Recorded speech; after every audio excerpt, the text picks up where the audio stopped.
अस्सलाम वालेकुम स्टूडेंट्स, कैसे हो आप लोग। मैं अली हैदर, आपका कंप्यूटर साइंस का लेक्चर। बेटा जी, आज हमें चैप्टर नंबर 3 कंट्रोल स्ट्रक्चर के हवाले से बात करनी है और इसका जो पहला टॉपिक है कंट्रोल स्ट्रक्चर, उसको आज हमने डील करना है। तो मूव करते हैं सबसे पहले आज के अपने कंटेंट्स पे।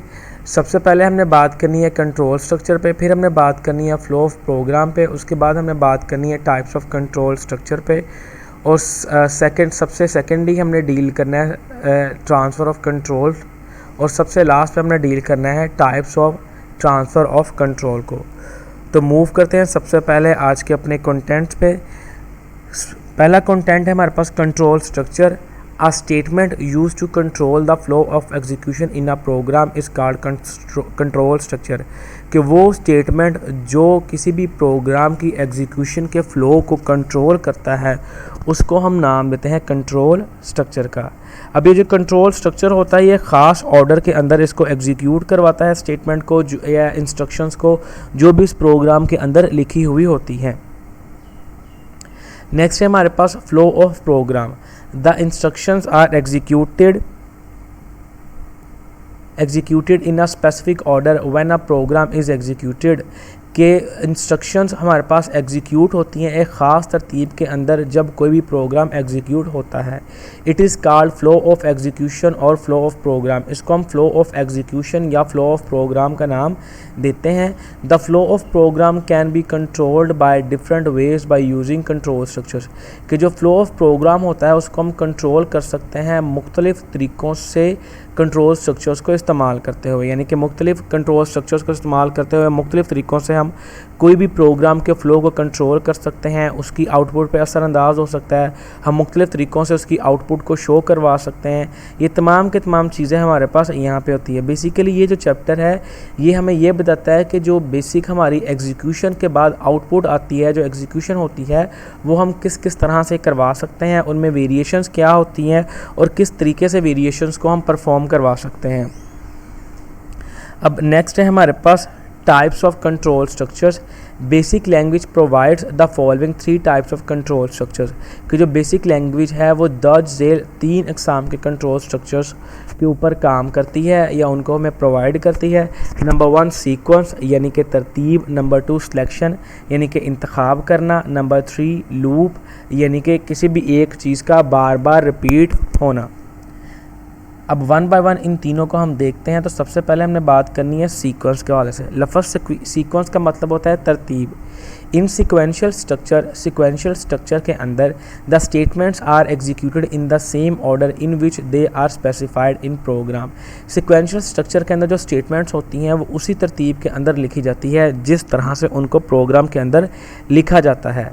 The control flows from one statement to other in a logical sequence. जो कंट्रोल होता है वो एक स्टेटमेंट से दूसरी स्टेटमेंट के अंदर लॉजिकल सीक्वेंस के अंदर हमारे पास फ्लो करता है। जिस तरह कि आप डायग्राम में भी देख सकते हो, तो सबसे पहले हमारे पास स्टेटमेंट 1 पे कंट्रोल आएगा, फिर उसको रीड करेगा, फिर दूसरी पे आएगा, फिर उसको रीड करेगा, फिर तीसरी पे आएगा, उसको रीड करेगा, और इस तरह तमाम की तमाम स्टेटमेंट्स को ये रीड करता जाएगा और उनके ऊपर उनकी एग्जीक्यूशन करवाता जाएगा। और एट द एंड हमारे पास जब एंड होगा तो वो अगले उस प्रोग्राम से निकल के किसी और प्रोग्राम में दाखिल कंट्रोल हो जाएगा।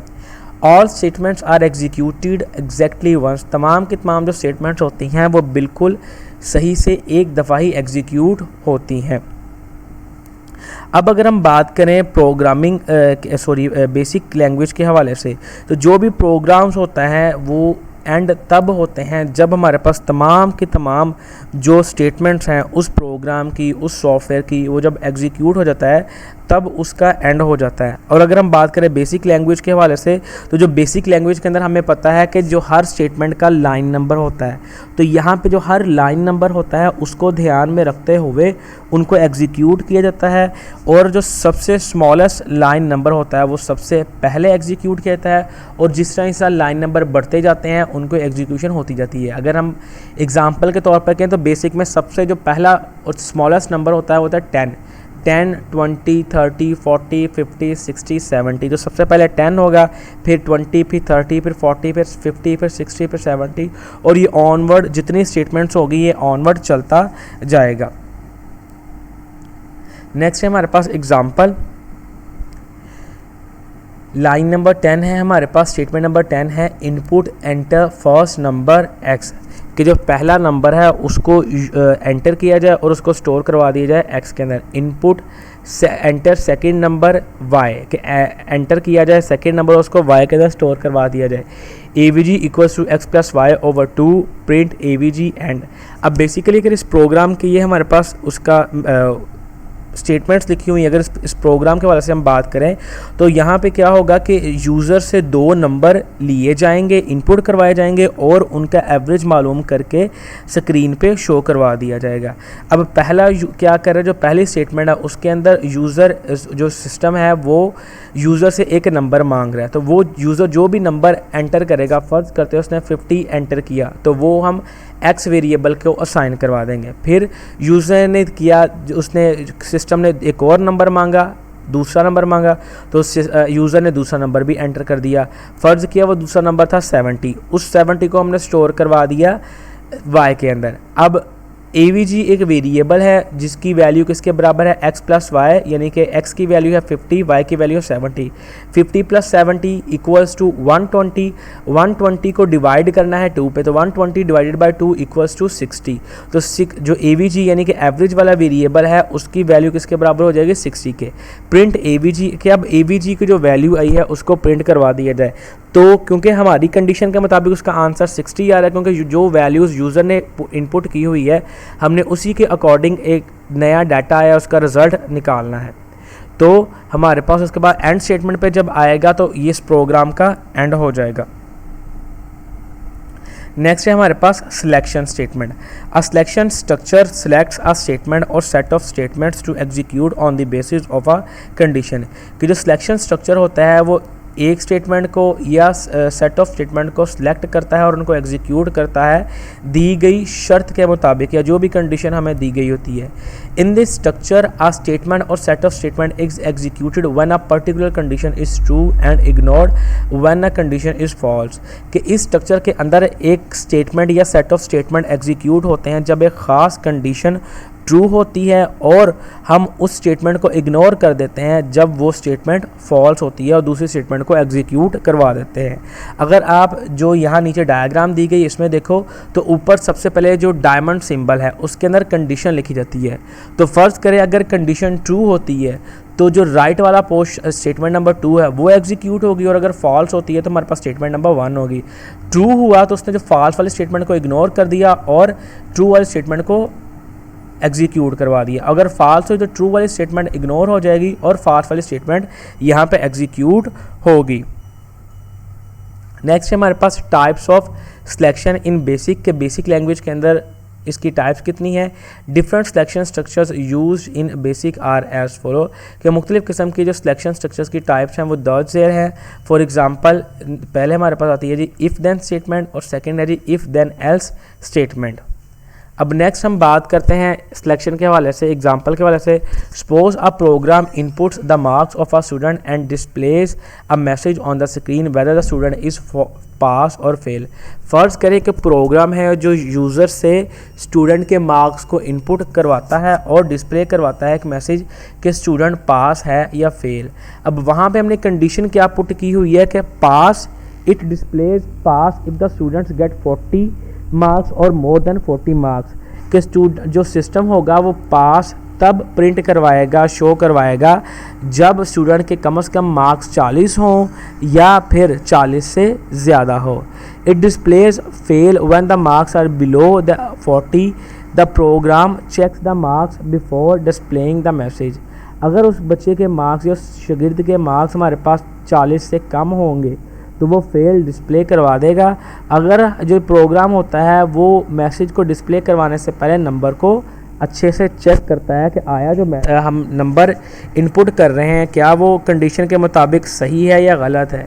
ठीक हो गया। तो अगर हम स्ट्रक्चर के वाले से बात करें तो जो हमारा था कंट्रोल जो स्ट्रक्चर था, कंट्रोल स्ट्रक्चर, इसकी जो डायग्राम थी ये स्लाइड के अंदर, तो अगर कंडीशन के अंदर लिखे 40 is greater than equal to, यानी marks is greater than equal to 40, कि जो नंबर हैं वो बराबर हों या फिर क्या कहते हैं बड़े हों 50 से, तो वो हमारे पास इस साइड पे हम ट्रू को शो करवा देंगे लेफ़्ट राइट साइड पे, और जो दूसरी साइड होगी हमारे पास लेफ़्ट साइड वो फेल वाली होगी। तो अगर उसके मार्क्स 40 से ज़्यादा होंगे तो वो पास को शो करवा देगा, अगर वो 40 से कम होंगे तो वो वहाँ पे हमारे पास फेल को डिस्प्ले करवा दिया जाएगा कंप्यूटर स्क्रीन पे। नेक्स्ट है हमारे पास लूप। अब लूप का काम क्या है कि बाज़ का क्या होता है कि हम लोग एक ही स्टेटमेंट को कई मरतबा एग्जीक्यूट करवाना चाहते हैं, या उसको प्रोग्राम के अंदर एक प्रोग्राम में अगर एक सॉफ्टवेयर उसके अंदर 10 प्रोग्राम बनाए गए हैं मुख्तलिफ, तो 10 प्रोग्राम के अंदर बार बार उसी एक ख़ास स्टेटमेंट को इस्तेमाल किया जाता है। तो एक तो तरीकाकार क्या है कि हम उस स्टेटमेंट को 10 दफ़ा हर एक प्रोग्राम में हर पोर्शन के अंदर लिखें, या फिर हम वहाँ पे ये भी कर सकते हैं कि उसको लूप चला दी जाए। अगर एक ही प्रोग्राम है उसको हमें बार बार एग्जीक्यूट करवाना है, 10 दफ़ा करवाना है, 1000 दफ़ा करवाना है, 100 दफ़ा करवाना है, तो तरीकाकार क्या है कि एक ही स्टेटमेंट को हमें 10 दफ़ा, 100 दफ़ा या 1000 दफ़ा लिखना पड़ेगा। ये वैसा ही है कि जिस तरह बचपन के अंदर छोटे होते वक्त आप जब कोई काम नहीं करते तो टीचर आपको सज़ा देता है कि आपने ये जो होमवर्क है ये 10 दफ़ा करके आना है, 15 दफ़ा करके आना है, 5 दफ़ा करके आना है। तो वो क्या होता है, एक तो इतनी दफ़ा लिखना हमारे लिए मुश्किल होता है, दूसरा टेंशन होती है कि यार अगर ठीक ना लिखा तो टीचर फिर मारेगा या डांटेगा।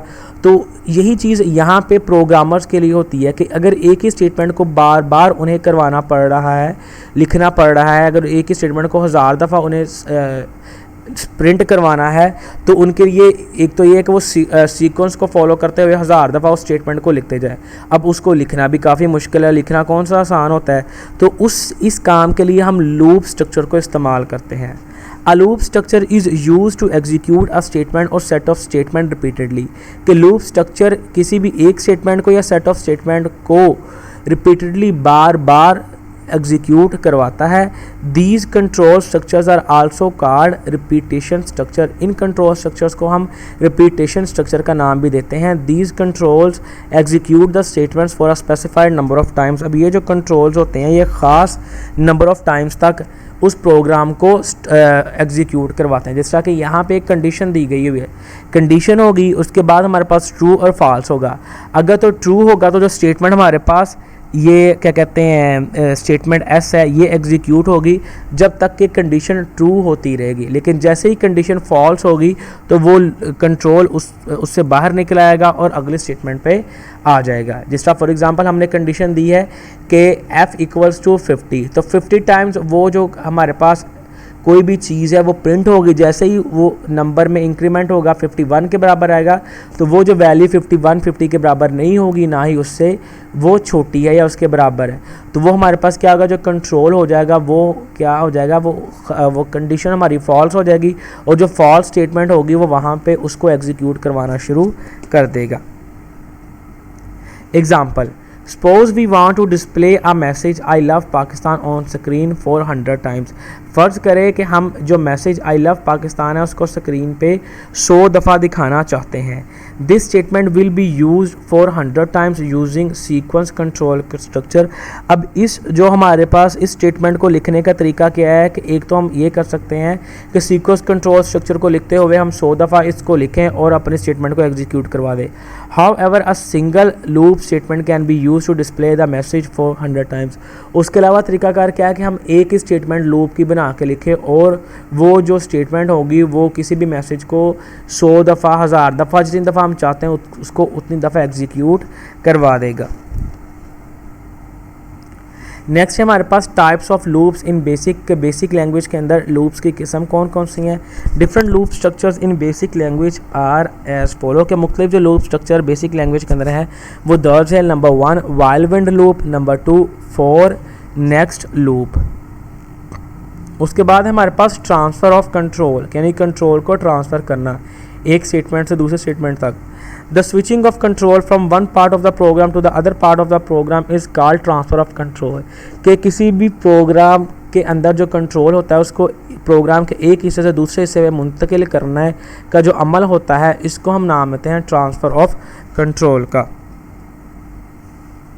Methods of transfer of control के मेथड्स कौन कौन से हैं ट्रांसफ़र ऑफ कंट्रोल के लिए। Different methods of transfer of controls from one part of the program to the other part are as follow के मुख्तलिफ जो तरीक़ेकार होते हैं कंट्रोल को ट्रांसफ़र करने के एक पार्ट से दूसरे पार्ट तक, वो दर्ज झेल है। Number 1 unconditional transfer of control, number 2 conditional transfer of control. अब बाय वन इनको हम डील करते हैं। सबसे पहले हमने बात करनी है अनकंडीशनल ट्रांसफ़र ऑफ कंट्रोल पे।